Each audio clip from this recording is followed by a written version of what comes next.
Welcome to this review of Arthur Miller's The Crucible, where we will tackle all these issues. Which is teenage girls accusing people and people actually believing them.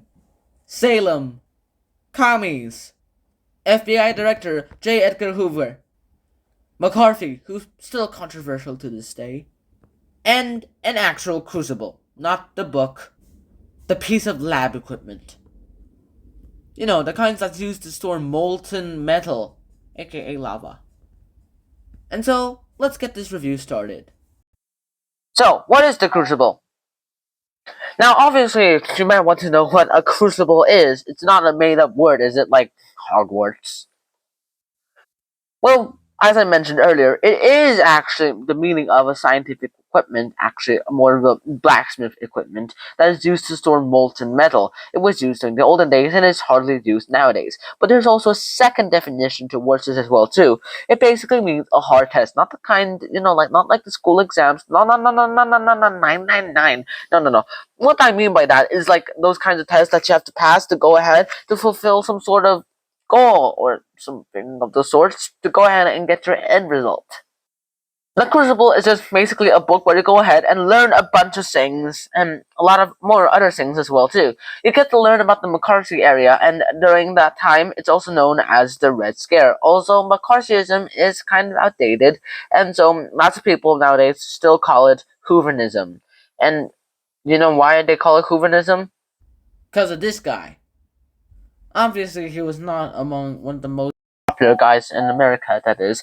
FBI Director J. Edgar Hoover was literally taking file on anyone he hated, and that was, of course, going to lead to some bias. So, what does this actually have to do with McCarthyism anyway? Now, firstly, you have to notice that Arthur Miller's The Crucible was written during the McCarthyism era, during the Red Scare era. And in fact, right after, well, a few days after Arthur Miller's The Crucible was published, or actually stage performed, then, well, he was notified to go ahead and testify in front of the House of Un-American Activities Committee, which is the most horrendous thing that can ever happen to you. Even if you never had a criminal lifestyle, or if you never were charged with one as well too, then you probably were innocent. Obviously, lots and lots of people were like that, and they were all innocent.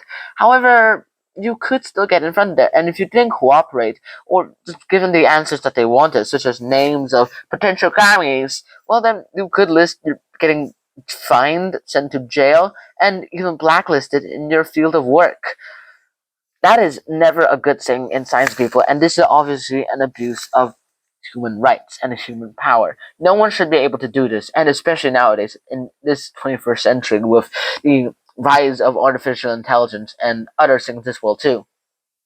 Well, the only relevation I can get from this is that this persecution of Reds, this persecution of commies and communists, they're all bogus. Sure, communists exist, but commie, that just became a buzzword for something we didn't hate, like that grocery store guy asking if you need a plastic bag when you obviously can't hold 10 jugs of whatever you want in your hands. Well, you can call that guy communist if you want. In fact, that's kind of a lot like what Russia was doing, except everyone was doing it and calling the other American sympathizers anti-Russian. They didn't care if you were capitalist, socialist, or fascist.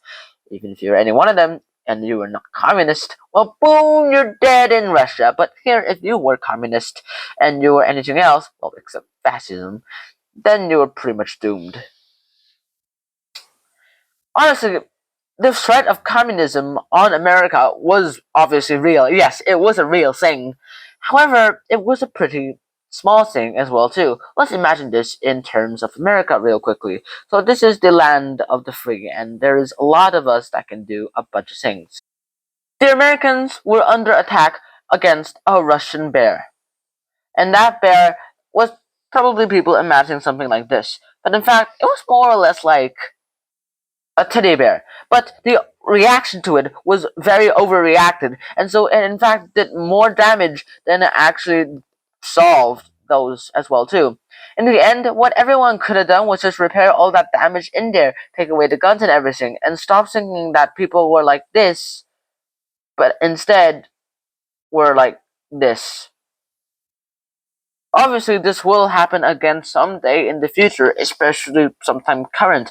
There is politics around us, and those politics are never cold or never warm towards each other. In fact, it's always going to be a little bit hot towards each other as well too. There's always a lot of beef going around between people. But then again, all of this has to be trusted with the right person.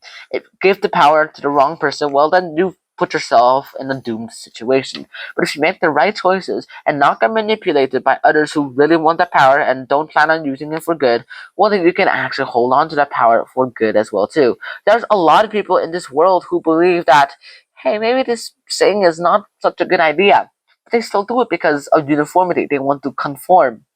The problem thing is, once you believe someone that has baseless truths, and I should mention truths with air quotes, well then you just doomed yourself towards a life of death and not much else as well too. Power towards the right person, it's always a great thing. It's always a responsible thing to do. Once you get the power, you are held responsible for whatever you do. And if you try to make yourself not responsible for what you did, you have just earned yourself a ticket to jail town.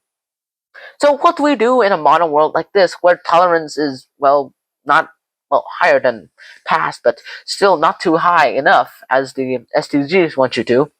What should we do? Well, what we should do is that we should go ahead and keep our integrity. Everyone else might try to lie to get whatever they want. But if we, if the few people who actually do care about integrity and actually try to take care of it, well then we can teach other people how to take care of their integrity too, and how we can go ahead and do things properly. How to make sure that this Red Scare doesn't happen again. Our familiars do Crucible, it's awesome, and it's always going to be applicable to our lives. If your friend's Discord account was hacked and then that account was used to report you for, let's say, illegal drug abuse, or alleged illegal drug buying, well, obviously you've never bought drugs before, especially if you're a 13-year-old kid. But then again, it is what Discord security says, and it is what they were reported to. But sometimes you need bases. What I think is good about nowadays is that lots of people are actually taking their security greatly. It's not just the logic that's happening, and it's also not just the moral standards that's happening. What we're also doing is what that person deserves, what people are saying is right, and whether or not our moral standings are, in this case, the right thing to do. So that is my review of the Crucible. I hope you guys enjoyed that episode. I hope to see you guys soon. Until next time, Shana, peace. Bye bye.